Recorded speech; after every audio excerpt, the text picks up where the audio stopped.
I am Cephas Uncle Bobby Johnson, Oscar Grant's uncle, Wanda Johnson's brother. She being my baby sister. I'm the CEO of the Oscar Grant Foundation. I'm an activist. My profession, I'm a system engineer. The thought is, how did I get involved in advocacy, organizing, and community work?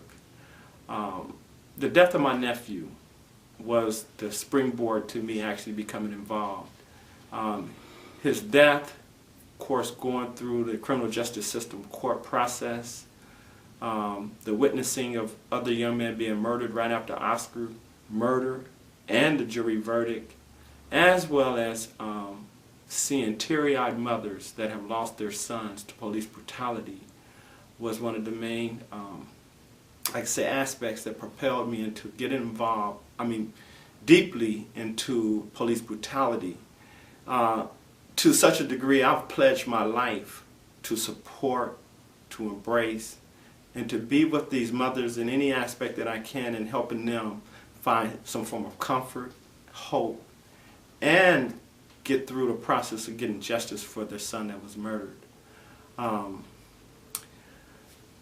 The experience from that courtroom has really brought to me what the system is about.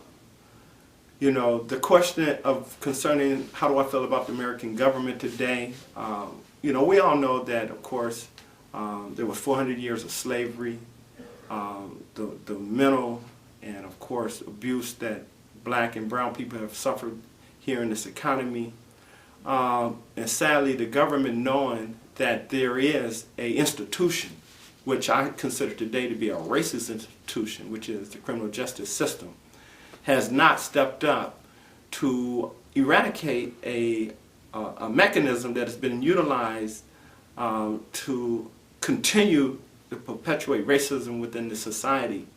And so I know it's a lot to be asking for the government to do or eradicate this system, but what I've discovered is that the foundation of this country was built on racism.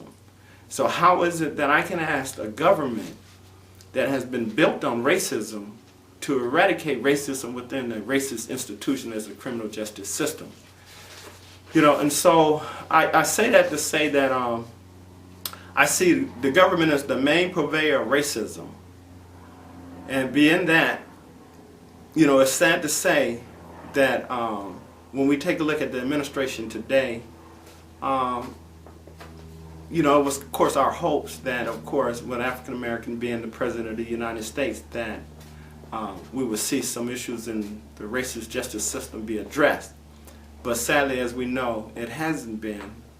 And I can't see it being addressed because of what's happening. We know today that the USA has the biggest prison institution in the world. There's 2.4 million men that are locked up. Over 75% are black and brown men that are incarcerated. The government is aware of this, is fully aware of this, and it has failed to address this issue. In Michelle Alexander's book, The New Jim Crow, Mass Incarceration in a Time of Color Blindness, states that there are more men today that are incarcerated